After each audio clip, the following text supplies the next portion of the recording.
Supreme court में एक बार फिर एमपी पंचायत चुनाव को लेकर सुनवाई टल गई है।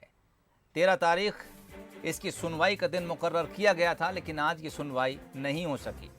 अब कल यानी 14 दिसंबर को 2 बजे सुनवाई का समय दिया गया है। आरक्षण से जुड़ी याचिकाओं पर एक साथ कल सुप्रीम कोर्ट सुनवाई करने जा रहा है।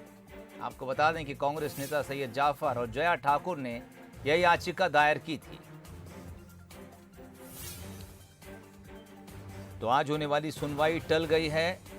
कल दिन में 2 बजे फिर से वक्त मुकर्रर किया है सुप्रीम कोर्ट ने। आरक्षण से जुड़ी तमाम याचिकाओं पर कल सुप्रीम कोर्ट एक साथ सुनवाई करने जा रहा है।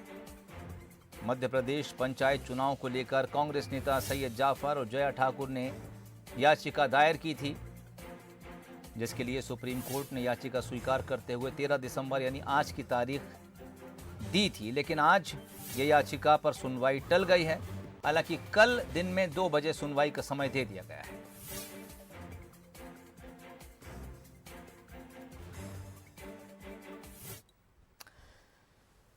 मध्य प्रदेश में त्रिस्तरीय पंचायत चुनाव के पहले और दूसरे चरण के लिए नामांकन शुरू हो गया है। इससे जुड़ी आपको 5 तस्वीरें दिखाने जा रहे हैं। राजधानी भोपाल में चुनाव लड़ने के इच्छुक उम्मीदवार फॉर्म लेने तहसील कार्यालय समेत जिला कलेक्टर कार्यालय पहुंचे। यहां फॉर्म ऑनलाइन और ऑफलाइन दोनों तरीके से भरे जा रहे हैं। जबकि जबलपुर की तस्वीरें आपको दिखा रहे हैं, यहां पर भी नामांकन प्रक्रिया शुरू हो गई है। जिला पंचायत सदस्य के लिए पहला पर्चा कुंडम ब्लॉक से जमुना मरावी ने भरा। नरसिंहपुर में भी पंचायत चुनाव को लेकर प्रशासन की तैयारियां पूरी हैं। प्रशासन ने यहां सुरक्षा के पुख्ता इंतजाम कर लिए हैं। होशंगाबाद के सिवनी मालवा तहसील में भी पंच और सरपंच के लिए 9 क्लस्टर बनाए गए हैं। यहां भी प्रत्याशी फॉर्म लेने पहुंचे। सिवनी और बरघाट विकासखंड में फॉर्म बांटने और जमा करने की प्रक्रिया शुरू हो गई है। हालांकि पहला दिन होने की वजह से इक्का दुक्का उम्मीदवार ही यहां फॉर्म लेने के लिए पहुंचे।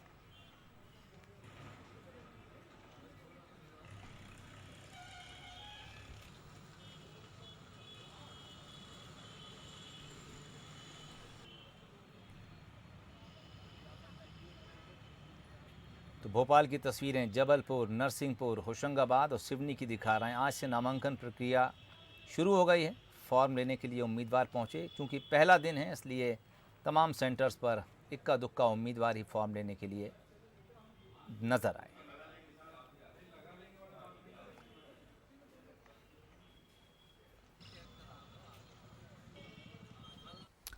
चलिए रुक करेंगे हमारे संवाददाता सूरज शर्मा की तरफ, जो इस वक्त हमारे साथ सीधे तौर पर जुड़ गए हैं। सूरज, चूंकि एक स्वाभाविक बात है, जब पहली तारीख होती है आमतौर पर इतनी भीड़ उन तमाम सेंटर पर नज़र नहीं आती है। फिर भी भोपाल समेत पूरे मध्य प्रदेश की आपसे एक ओवरऑल जानकारी चाहेंगे। क्या कुछ नज़ारे अलग अलग सेंटर्स पर आज नज़र आए? बिल्कुल सोहेल, जिस तरीके से त्रिस्तरीय पंचायत की घोषणा हुई थी, खासतौर से उन उम्मीदवारों में काफ़ी उत्साह नज़र आ रहा है, काफ़ी जोश नज़र आ रहा है, जो पिछले 1.5-2 साल से इस आस लगाए बैठे हुए थे कि जब पंचायत चुनाव होंगे तो वो चुनावी मैदान में उतरेंगे। क्योंकि 2 साल से ज़्यादा का वक्त हो गया, लेकिन पंचायत चुनाव नहीं हुए थे। ऐसे में खास तौर से वो उम्मीदवार जो आस लगाए बैठे थे, अब उनकी जो इंतजार की घड़ियाँ हैं वो समाप्त हो गई, क्योंकि घोषणा के बाद आज से नामांकन की प्रक्रिया शुरू भी हो चुकी है। और हम जिन क्षेत्रों में गए थे, जहाँ पर निर्वाचन आयोग, जहाँ पर नामांकन जमा होना था या नामांकन फॉर्म मिलना था, वहाँ जब उम्मीदवारों से बात हुई तो काफ़ी उत्साह उनके चेहरे पर नज़र आया कि वो पिछले 2 साल से इस घड़ी का इंतजार कर रहे थे कि कब निर्वाचन आयोग चुनाव की घोषणा करेगा और वो नामांकन फॉर्म खरीदेंगे, फॉर्म जमा करेंगे और चुनावी मैदान में जनता के पास जाएंगे, ताकि फिर से एक बार उन्हें अपनी जनता का जो सेवा है वो करने का मौका मिला। तो उत्साह ज़रूर नज़र आया, लेकिन चूंकि आज पहला दिन है, ऐसे में कई लोग, सैकड़ों की संख्या में लोग नामांकन फॉर्म ले गए हैं, लेकिन वो अपनी अपनी सुविधा अनुसार के नामांकन फॉर्म में कौन कौन से कागज़ लगने हैं इस बारीकी से जांच कर वो नामांकन फॉर्म अपना जो है जमा करेंगे। भोपाल की बात करें तो यहाँ पर करीब 11 क्लस्टर्स बनाए गए हैं, जहाँ पर जिला पंचायत, जनपद पंचायत, पंच और सरपंच के लिए नामांकन जमा किए जाएंगे। इसमें जिला और जनपद की बात करें तो दोनों में ऑफलाइन और ऑनलाइन का ऑप्शन है, लेकिन पंचायत चुनाव यानी सरपंच और जो पंच का चुनाव है उसके लिए आपको नामांकन ऑफलाइन ही भरना पड़ेगा, और यदि आप ऑनलाइन भरना चाहते हैं तब भी उसकी ऑफलाइन कॉपी आपको जमा करनी पड़ेगी। इसको लेकर बाकायदा हुजूर तहसील या कलेक्ट्रेट की बात करें तो वहाँ पर एक विंग बनाई गई है, जहाँ पर कंप्यूटर के साथ इलेक्ट्रॉनिक डिवाइस के साथ एक टीम बैठी हुई किस तरीके से आपको ऑनलाइन नामांकन जमा करना है इसमें वो आपकी सहायता करेंगे।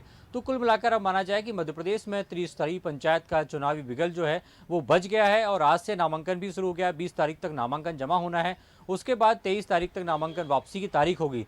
तो अब देखना ये होगा कि जो 2 साल से लोग इंतजार कर रहे थे, जो उम्मीदवार थे या जी। संभावित चुनाव लड़ना चाहते हैं, वो कितनी दमखम के साथ चुनाव मैदान में जाते हैं और कितनी संख्या में लोग नामांकन भरते हैं। क्योंकि पिछले 2 साल से जब इंतजार कर रहे थे जी। लोग, तो ऐसे में उम्मीदवार ज़्यादा बढ़ गए हैं कि उनकी उम्मीदवारी, और कई लोग ऐसे हैं जो लगातार हर बार रोटेशन में चुनाव लड़ते थे। इस बार चूंकि परिसीमन निरस्त हो गया है, आरक्षण भी निरस्त हो गया है, ऐसे में कहीं ना कहीं उनके चेहरे पर जरूर मायूसी है। लेकिन जिनकी सीटें हैं, जो लंबे समय से उस सीट से चुनाव लड़ते आए हैं, वो उत्साह और जोश में नजर आ रहे हैं। सोहेल, बिल्कुल, और दिलचस्प ये चुनाव होंगे, यकीनन देरी से ज़रूर हो रहे हैं, लेकिन इस बीच नए उम्मीदवार भी लिस्ट में जुड़ेंगे और जो लोग पहले से चुनाव लड़ते आ रहे हैं, जीते हुए कैंडिडेट थे, हारे हुए कैंडिडेट थे, वो तो इस बार मैदान में नजर आएंगे ही। बहरहाल आज से नामांकन की प्रक्रिया शुरू हो गई है, फॉर्म लेने सेंटर्स पर लोग पहुंचे, धीरे धीरे ये संख्या और बढ़ेगी। आज 13 दिसंबर है, 20 तारीख तक फॉर्म जमा करने की तारीख है, 23 तक नाम वापस लिए जाएंगे। देखना होगा त्रिस्तरीय पंचायत चुनाव में और क्या कुछ सरगर्मियां धीरे धीरे बढ़ती हैं। चलिए रुक करेंगे।